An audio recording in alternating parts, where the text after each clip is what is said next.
गरीब वर्सेस अमीर की जिंदगी। एक गांव में रमेश और सुरेश नाम के बचपन के दोस्त रहते थे। वक्त बीता और रमेश करोड़पति बन गया, पर सुरेश उसी के पास मैनेजर बनकर रह गया। इसीलिए सुरेश रमेश को देखकर जलता था। एक बार रमेश की पत्नी एक महंगे अस्पताल में और सुरेश की पत्नी एक सरकारी अस्पताल में बच्चों को जन्म दिया। पलने में पड़े बेटे को देखकर सुरेश, मेरा बेटा मेरे जैसे गरीब नहीं रहना चाहिए, इसे जिंदगी भर करोड़पति बनकर ही रहना होगा। इसके लिए मेरे पास एक उपाय है, कहकर अपने बच्चे को लेकर निकला। इस तरह रमेश के बेटे को अपने बेटे से बदलकर वहां से चला गया। रमेश अपने बेटे को एक महंगे प्रैम में लेके जाता था, तो सुरेश अपने बेटे और बड़ी बेटी को एक टूटे फूटे प्रैम में लेकर जाता था। ये देखकर लोग हंसते थे। हंसो हंसो, मैं भी तो यही चाहता हूँ। इसे और इसकी जिंदगी को देख के सबको हंसना चाहिए। उस रमेश की यही सजा है, ऐसा सोचा। एक दिन रमेश उसके सामने आया और, अरे ये क्या यार, इतने टूटे फूटे प्रैम में लेके जा रहे हो? देखो सब हंस रहे हैं। और ये क्या, तुमने अपने बेटे का नाम भिखारी क्यों रखा है? ये कैसा नाम है? भैया तुम्हारे पास पैसे हैं तो तुमने अपने बेटे का नाम अमीर रखा है। मेरे पास पैसे नहीं है तो मैंने उसका नाम भिखारी रखा है। इसमें क्या गलती है? वैसे भी धूप ज्यादा है, अमीर बेटे को फौरन अंदर ले जाओ। अरे तुम्हारे बेटे को भी तो धूप लग रही है, उसे भी अंदर ले जाओ। नहीं नहीं यार, इस भिखारी को अभी से इसकी आदत डालनी चाहिए, वरना मेरी बात नहीं सुनेगा। चुप हो जा, हमेशा ए करके रोता रहता है। कहकर उस बच्चे को डांटने लगा। यूं दोनों बच्चे जो बदल गए थे बड़े हुए। इस तरह अमीर एक महंगे स्कूल में पढ़ने लगा तो भिखारी एक साधारण स्कूल में पढ़ रहा था। एक दिन अमीर का प्रोग्रेस रिपोर्ट देखते हुए, ये क्या बेटे, इतने बेकार मार्क्स आए हैं, खेलना बंद करो और पढ़ाई में ध्यान दो। तुमसे तो वो बेचारा भिखारी अच्छा है, उसके अच्छे नंबर आ रहे हैं, पता है? वहाँ भिखारी का प्रोग्रेस रिपोर्ट देखते हुए सुरेश, ये क्या, फिर से क्लास में फंस आए हो? वैसे तुम पढ़ते भी हो या नकल मार के पास हो रहे हो? सच सच बताओ। ये क्या है डैडी, मेरे अच्छे मार्क्स आए हैं तो तारीफ करने के बजाय मुझे डांटते हो। मैं नकल क्यों करूँगा? अपने आप को खुददार कहता है, हाँ? इस तरह पढ़कर तुम कलेक्टर बनना चाहते हो क्या? यूं सपने देखना छोड़ दो और कोई छोटी मोटी नौकरी कर लो, अच्छे रहोगे। कहकर हंसने लगा। बाद में दोनों कॉलेज में पढ़ने लगे। रमेश का बेटा अमीर स्पोर्ट्स कार में जाता था तो सुरेश का बेटा भिखारी साइकिल में जाता था। एक दिन अमीर के बर्थडे पार्टी में सुरेश, हैप्पी बर्थडे अमीर बेटे, हैप्पी बर्थडे अमीर बेटे कहकर नाचते हुए उसे गले लगा लिया। अरे ये क्या यार, इतना ओवर एक्शन क्यों कर रहे हो? बहुत सारे गिफ्ट भी लाए हो। वैसे आज तुम्हारे बेटे का भी तो जन्मदिन है, क्या तुम ये बात भूल गए? अरे वो कमीना धरती पर बोझ है और अब उसके लिए गिफ्ट भी लेके जाऊं? उसके लिए तो केक भी वेस्ट है। अमीर बेटा, wish U a very happy birthday कहकर फिर से उसे गले लगा लिया। ये देखकर भिखारी बहुत दुखी हुआ। कुछ समय बाद गलत संगत में पड़कर अमीर को जुए और शराब की लत लग गई। पर भिखारी मन लगाकर पढ़ते हुए आईएएस की तैयारी करने लगा।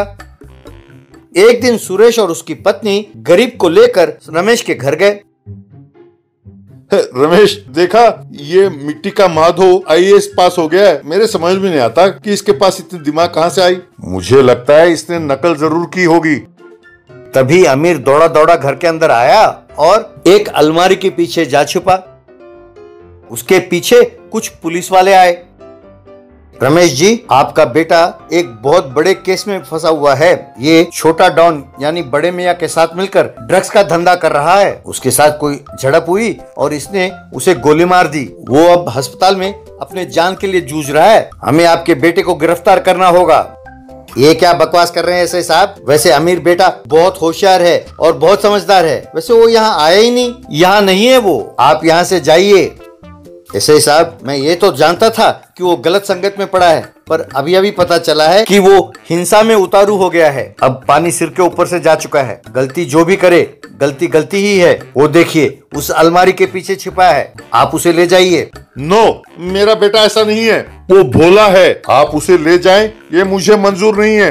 ये सब सुनकर रमेश और बाकी जो लोग खड़े थे सब हैरान हो गए। ये तुम क्या कह रहे हो सुरेश? वो तुम्हारा बेटा कैसा हुआ? हम उसके माँ बाप हैं और हम चाहते हैं कि वो सजा भुगते, पर तुम ये क्या कह रहे हो? तब सुरेश ने जो कुछ बीता वो सब इन्हें बताया। मुझे माफ कर दो, मैं नफरत में अंधा हो गया था और ये सब कर बैठा। मैंने उसे बहुत तंग किया, फिर भी तुम्हारा बेटा IAS ऑफिसर बना, पर तुम लोगों ने मेरे बेटे को बहुत प्यार से बड़ा किया, फिर भी वो ऐसा निकम्मा निकला। अब मैं समझ गया कि दूसरों का नुकसान करने के लिए जाओ तो खुद का ही नुकसान होता है। मुझे माफ कर दो। तब बच्चों ने अपने माँ बाप को गले लगा लिया। जेल से छूटकर बाहर निकला अमीर मन लगाकर पढ़ने लगा और अच्छी जिंदगी गुजारने लगा। ये देखकर सब बहुत खुश हुए। Honey bee rescue.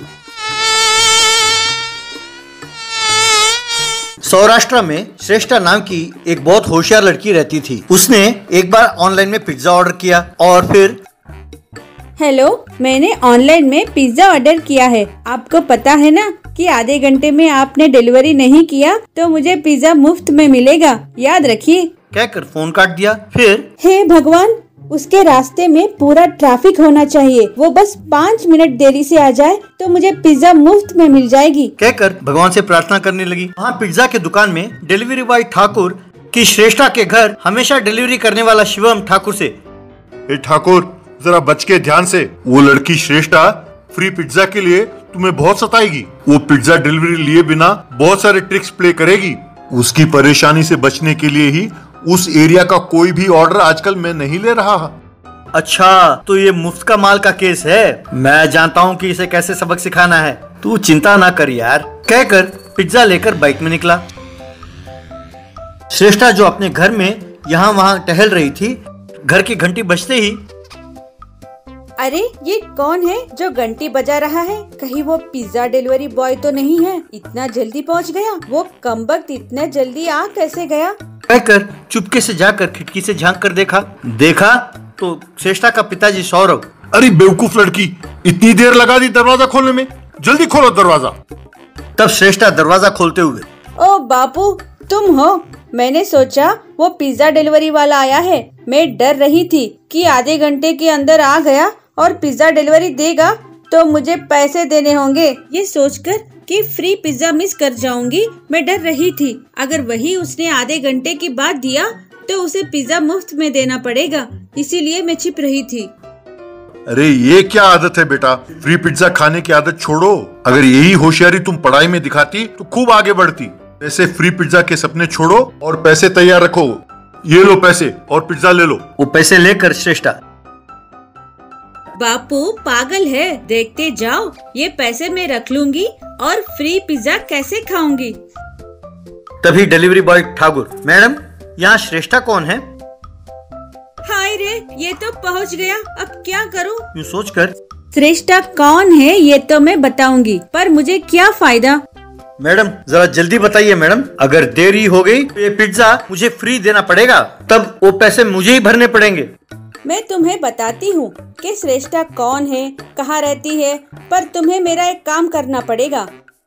वो देखो सामने एक पेड़ है ना, उसके ऊपर मधुमक्खी का छत्ता है, उसमें से अगर तुम मेरे लिए शहद लाकर आए तो मैं तुम्हें खुद ले जाकर श्रेष्ठा का घर छोड़ दूंगी।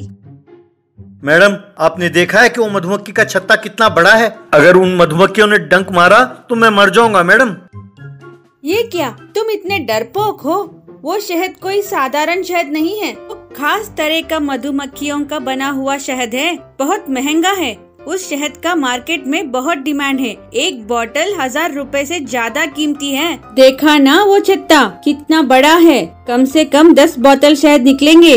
अगर तुम हिम्मत करके शहद लेके आए, तुम 5 बोतल ले जाओ, मैं 5 बोतल ले जाऊंगी। बोलो मंजूर है? सिर्फ थोड़े देर के काम में 5000 रुपए कमाओगे तुम। अब ज्यादा ना सोचो और जाओ शहद निकाल कर लेकर आओ। मैडम मैं जान गया कि आपका इरादा क्या है। वो श्रेष्ठा आप ही हैं। आप चाहते हैं कि मैं देरी करूं ताकि आप मुफ्त का पिज्जा खाएं। आप मुझे भटकाने की कोशिश कर रही हैं, पर मैं टाइम पर आ गया हूं मैडम। पर मैं सिर्फ एक पिज्जा नहीं, इस डब्बे में 2 पिज्जा हैं, दोनों मैं आपको फ्री में दूंगा। पर एक छोटा सा कंडीशन है, आप खुद उस पेड़ पर चढ़कर शहद निकालिए। बस फ्री पिज्जा खाने की आदत वाली श्रेष्ठा ने बिना आगे पीछे सोचे पेड़ पर चढ़ गई, टहनी पर गई और शहद निकालने लगी कि उसका हाथ फिसला और सारे मधुमक्खी उस पर धावा बोल गए। बस वो फिसल के नीचे गिरी धड़ाम से। फिर भी शहद की मक्खियों ने उसको घेर लिया। तब ठाकुर आगे कूदा और उनको भगाकर उसे बचा लिया। ये देखकर श्रेष्ठा के पिताजी सौरभ, थैंक यू बेटा, बहुत बहुत शुक्रिया। ये मुफ्त में आए तो फिनाइल भी पी जाती है। देखा अपने जान को कैसे जोखिम में डाला इसने। दीजिए सर, खूब गाली दीजिए, तभी इसे अकल आएगी। अब तक यूं मुफ्त की पिज्जा बहुत खा चुकी है सर ये। सॉरी बेटा सॉरी, ये लो पैसे, बाकी डिलीवरी बॉयज को भी ये पैसे दे दो। थैंक यू सर, आप हमारे दुख को समझ रहे हैं। यूं वो पैसे लेकर खुशी खुशी गया और बाकी डिलीवरी बॉयज को भी वो पैसे बांटा। ये देखकर बाकी डिलीवरी बॉयज, यार तू कोई मामूली लड़का नहीं है, तू बहुत होशियार है। तुम उसके पास से सारे पिज्जा के पैसे वसूल करके लाए, यानी तुम बहुत ही ग्रेट हो यार, कहकर उसकी तारीफ करने लगे।